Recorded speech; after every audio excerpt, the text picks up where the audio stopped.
So I've been dropshipping the past 2.5 years, and I've seen this game evolve time after time. There's always new strategies, there's always new methods, new ways to actually do dropshipping, and I'm gonna tell you guys how to actually dropship in 2025. It's a pretty simple process. Basically, what I'm doing right now to actually see success with dropshipping in 2025 is I am targeting impulse buyers on the TikTok platform. These impulse buyers on the TikTok platform, they're usually a younger demographic and they usually go for like the trendy, viral, impulsive products. So that basically means the niches that I am like looking for winning products the most are going to be like fashion accessories, jewelry, beauty products, dresses, just like trendy, viral, impulsive products where they basically like where they would see the product, be like, okay, wow, that is actually very interesting. They don't even think about actually doing the purchase. They just see your ad, they click on your ad, they go to your store and they buy. It's impulsive. So the first step to this whole dropshipping process, and actually probably the most important,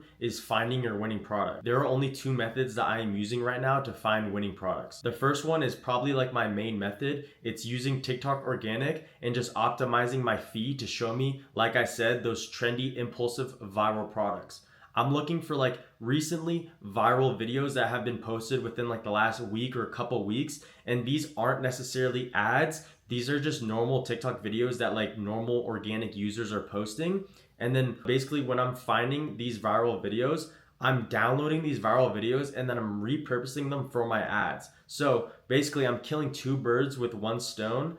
I am finding the winning product and then I'm also taking those videos and then using them for my ads. So I never have to pay any UGC creator, I never have to pay any influencer or anything like that. So once I found my product and I have the ads or I have the videos that I want to repurpose for ads, I then create a Shopify store. And then the way I create a Shopify store, it's very, very simple and easy to do. There's this Shopify theme that I use called Shrine. And this is a theme that you just plug into Shopify and it makes it super easy to customize and design your store. I create all of my stores with Shrine theme and I'm going to continue to do so because it's very clean, it's very branded, it's very customizable, and it's just overall a good looking store. And the second method that I'm using for my product research is PP ads. PP ads is an ad spy tool and it's going to show you other competitors' ads that people are like actively running right now. Like I said, the TikTok organic method's probably like my main method right now for finding winning products, but I still check PP ads every time I do product research. It's a good reference point to see like what's actually selling in the market, what's working for other people, and also it's a really good tool to just see other competitors and see how much competition there is on that product. Now, the way that I design my stores with Shrine theme is I keep it very, very, very simple. I don't like to have a lot of copy, a lot of words on my website because, like I said, we're targeting impulse buyers. These impulse buyers don't really like to read a whole ton. They always like to be stimulated. So on my website, I usually have like a lot of pictures, videos, gifs of the product, really clean product images, and just overall, just like, showing them like a stimulation of the product pretty much on the website to keep them like engaged with the website. I don't want to bore them. I don't want to give them like a bunch of facts or features about the product.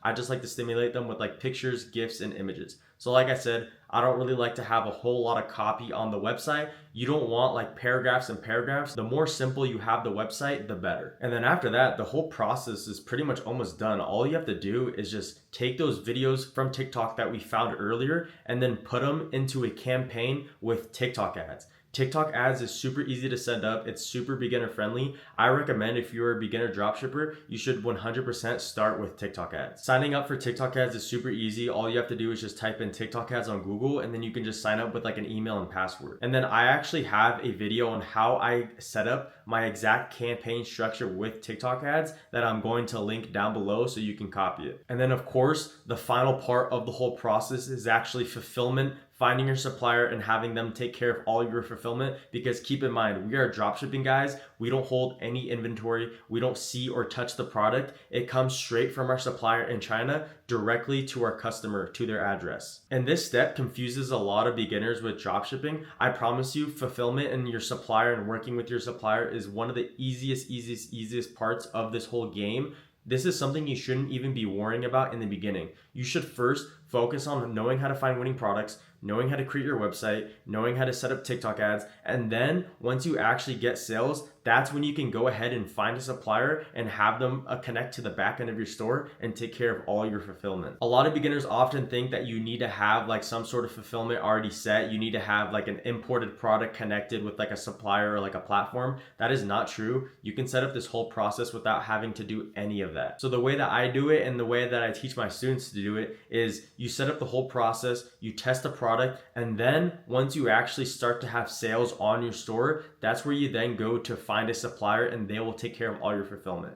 And to be honest, a private supplier is only going to work with you if you are doing at least 10 orders a day. So that's why I say you have to get the orders first and then you can go find the supplier. And the way you can find a private supplier is simply just on Alibaba. You can upload a picture of your product onto Alibaba and you're going to see a bunch of listings, a bunch of suppliers for that product. And you can simply just message these people and say, hey, I'm doing at least 10 orders a day with my Shopify store. Can you please connect to my store and fulfill for me, please? And more than likely, a couple of them will respond and a couple of them will say, yes, we can work with you. And then it's super easy to work with them. They will just explain to you how to connect to your store and then they'll take care of all your fulfillment for you. This was just like a quick and easy explanation of like the whole process on how I'm actually seeing results with dropshipping in 2025. There's obviously a lot more that goes into this business model, but this is just like a rough, quick explanation on like all of my up-to-date methods and strategies and sauce that I am currently using. I hope you guys got some information, some value out of this video. I hope I answered any confusing questions that you may have had about e-commerce and dropshipping. I'm going to keep posting more videos like this, just value videos on like my current strategies, my current sauce, and what I'm doing right now in 2025 to actually see results with dropshipping.